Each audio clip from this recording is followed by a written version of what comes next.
सुंदरपुर नाम के गांव में एक राम नाम का आदमी अपने परिवार के साथ रहा करता था।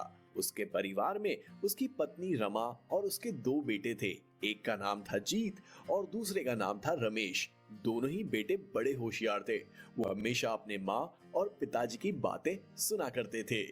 राम की अपने गांव में किराने की एक दुकान थी। दुकान में बहुत सारा विविध प्रकार का सामान मिला करता था और इसकी वजह से उसकी दुकान पर भीड़ लगी रहा करती थी। ग्राहक जो भी मांगा करते थे वह उस दुकान में मिल जाया करता था। इसीलिए लोग वहां पर ज्यादा आया करते थे और उसी वजह से उसको घर के लिए ज्यादा समय नहीं मिलता था। राम, उसकी बीवी रमा और दो बेटे राजी खुशी रहा करते थे। एक दिन रमा अपने बेटों से, जाओ जरा दुकान से शक्कर ले आओ, पिताजी को बताना कि खत्म हो गई। जी माँ, ऐसा ही बताऊंगा। रमेश, तू जीत के साथ जा। जी माँ, मैं जाता हूँ। अब रमेश और जीत दुकान में चले जाते हैं और वहां जाकर अपने पिताजी से कहते हैं, पिताजी, माँ ने शक्कर मंगवाई है। अभी तो दी थी, अभी खत्म हो गई। वो हमें कुछ नहीं पता, माँ ने बताया है शक्कर दो। अच्छा, ये लो, घर जाओ। जी पिताजी। अब दोनों बेटे घर के लिए निकलते हैं और घर जाकर अपनी माँ को शक्कर दे देते हैं। दुकान घर के पास होने के कारण रमा को कुछ भी चीज लगती तो उसके लिए बच्चों को दुकान में भेज दिया करती थी। ऐसे ही बहुत दिन बीत जाते हैं और राम उस गांव का एक प्रतिष्ठित व्यक्ति जानने लगा। वो हमेशा जरूरतमंदों की मदद कर दिया करता था और इसकी वजह से उसके पास सारे लोग मदद के लिए आते थे। वो बहुत सारे लोगों को उधार भी दे दिया करता था, इसीलिए उस पर सारे गांव का बड़ा विश्वास था। एक दिन उनके गांव में एक आदमी आता है जिसको कुछ धंधा शुरू करना था, इसलिए वो सारा गांव ढूंढ लेता है, मगर उसे समझ आता है कि ज्यादा से ज्यादा सामान तो इस राम की दुकान पर ही मिलता है। मैं दुकान शुरू करूंगा तो इस गांव में ही, अब कुछ भी हो जाए दुकान खोलूंगा, ऐसा ही करूंगा तो मेरा बहुत फायदा होगा।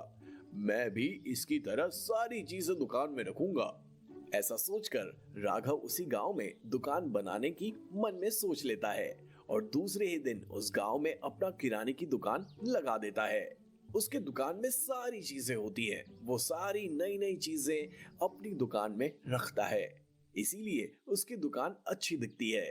मगर उसकी दुकान में कोई ग्राहक नहीं जाता क्योंकि इतने दिनों का ग्राहकों का विश्वास और उसकी मददगार स्वभाव के कारण सारे लोग राम की दुकान में चले जाते हैं। अब एक दिन राघव अपने मन में सोचता है कि मैं एक बार इस राम की दुकान में जाकर देख लेता हूँ कि उसकी दुकान में क्या स्पेशल है, फिर मैं यही सारी बातें सीख लूंगा।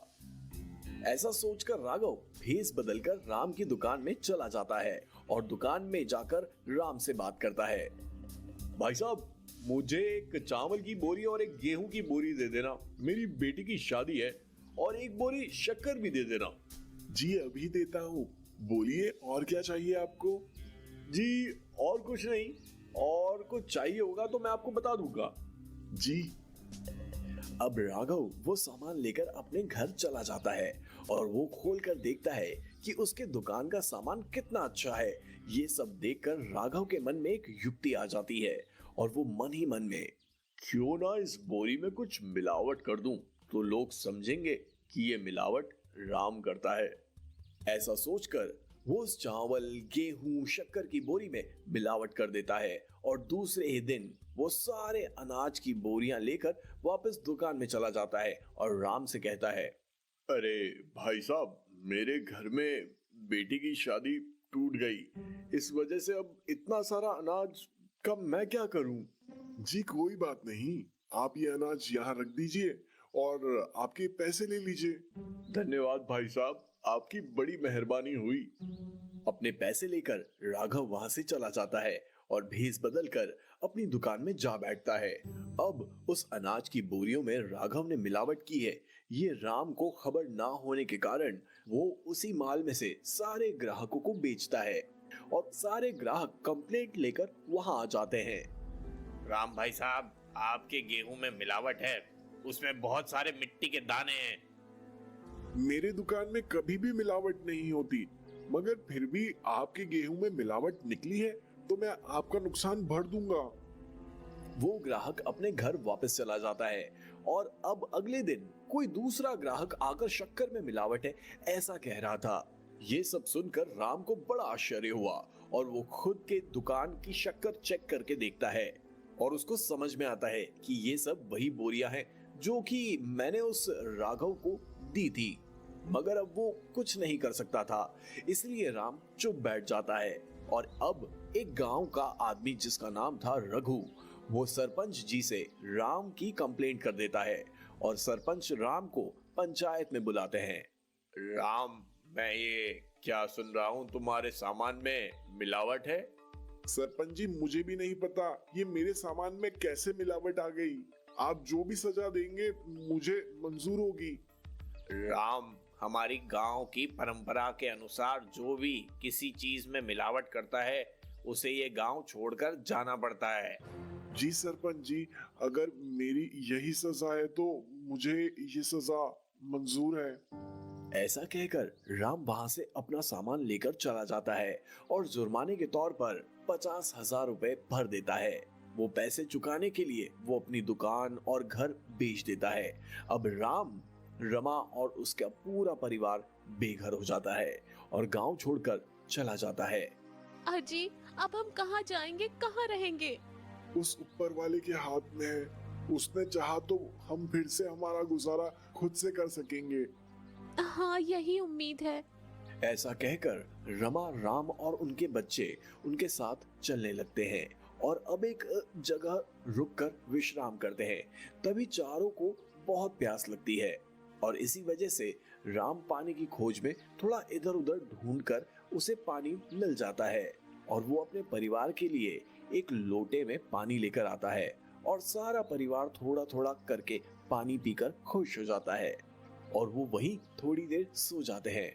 मगर शाम होने को आती है और उनके रहने का कोई ठिकाना नहीं था, इसीलिए राम बड़ा चिंतित था। मगर अपने परिवार की ओर देखकर वो बहुत खुश था कि मुश्किल के समय में भी हम साथ हैं, ये जिंदगी में आवश्यक है। सही कहा ना मैंने रमा? हाँ जी, ये सच बात है। मैं थोड़ा घर से आटा लेकर आई हूँ, उससे आज का काम तो चल जाएगा। अच्छा हुआ आज का काम हो जाएगा, तो कल के लिए मैं कुछ ना कुछ बंदोबस्त कर लूंगा। हाँ। अब रमा उस आटे से भाकरी बना रही थी, तभी उसी जगह एक बहुत बूढ़ी औरत आकर उससे खाना मांगती है और बोलती है कि वो बहुत भूखी है। अरे बच्चों, मुझे कुछ खाना मिल जाता तो अच्छा हो जाता, मैं बहुत दिनों से भूखी हूँ। माँ जी, हमारे पास इतना सा ही आता है, इसमें हमारा भी पूरा खाना नहीं होगा, मैं आपको कहाँ से दूँ? मैं बहुत दिनों से भूखी हूँ बेटी। रमा, दे दो, माँ जी को हमसे ज्यादा जरूरत है। माँ जी को हमारी रोटी दे दो और बच्चों को बच्चों की रोटी दे दो। जी। ऐसा कहकर रमा अपनी रोटी और राम की रोटी बूढ़ी औरत को दे देती है और बूढ़ी औरत, धन्यवाद बेटी, मैं तुम्हारा आभार कभी नहीं भूलूंगी। ऐसा कहकर बूढ़ी औरत रमा को धन्यवाद करके वहां से चली जाती है। राम और रमा पानी पीकर सो जाते हैं। ये सब उनके बच्चे भी देखते हैं। अब अगले दिन बच्चों को और रमा को बहुत जोर से भूख लगती है। तभी राम, मैं जंगल में जाकर देखता हूँ कुछ खाने लायक मिलता है या नहीं। जी, हम यहीं रुकते हैं। ऐसा कहकर रमा और उसके बच्चे एक जगह रुक जाते हैं और राम जंगल में चला जाता है और जंगल में बहुत सारा ढूंढता है, मगर उसे खाने लायक कुछ भी नहीं मिलता। वो फिर एक वनस्पति के पास जाकर देखता है कि उसके फल खाने लायक है या नहीं, तो वो फल खाने लायक थे। वो थोड़े फल तोड़कर लेकर आता है और रमा से, ये फल पकाकर हम खाएंगे। मगर मैं इसे कैसे पकाऊं? यहाँ तो कोई बर्तन भी नहीं है। मैं कुछ मिले तो आसपास देखता हूँ। तभी वो बूढ़ी औरत वहां आ जाती है और उसके हाथ में एक कुकर होता है। उसे देख राम और रमा बहुत आश्चर्यचकित रहकर देखते रहते हैं। वो बूढ़ी औरत रमा से, बेटी, ये लो मेरी ओर से कुकर, इसमें तुम जो भी पकाओगी वो दुगना हो जाएगा। सच में माँ जी? हाँ। ऐसा बोलकर वो बूढ़ी औरत वहां से गायब हो जाती है। वो दोनों एक दूसरे की ओर देखते रहते हैं और कुकर देखकर उसमें वो लाए हुए फल डालकर रमा उबालने के लिए रख देती है। तभी वो देखती है कि उस कुकर में से एक सीटी हो जाती है और रमा ढक्कन खोल कर देखती है तो उसे पता चलता है कि वो सब फल 2 गुने और सोने के हो गए हैं। अब ये सब क्या हो रहा है ये देखने के लिए वो दोनों कुछ पेड़ की टहनियां डालकर देखते हैं। वो टहनियां भी अब सोने की बन जाती है। अब रमा और राम को समझ में आ गया था कि ये कोई साधारण कुकर नहीं है। अब वो शहर में जाकर वो सारा सोनार को बेचकर बहुत सारे पैसे ले लेते हैं और नए शहर में अपना नया घर बना लेते हैं। और नए घर के साथ राम नया धंधा शुरू कर देता है। वो अब कपड़ों का व्यवसाय शुरू कर देता है और उसमें खूब तरक्की करता है।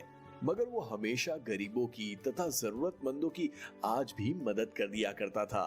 बहुत दिनों बाद उसका परिवार एक खुशहाल जिंदगी बिता रहा था। इस कहानी से हमें ये सीख मिलती है कि अच्छे कर्मों का अच्छा फल होता है और बुरे कर्मों का फल बुरा ही होता है।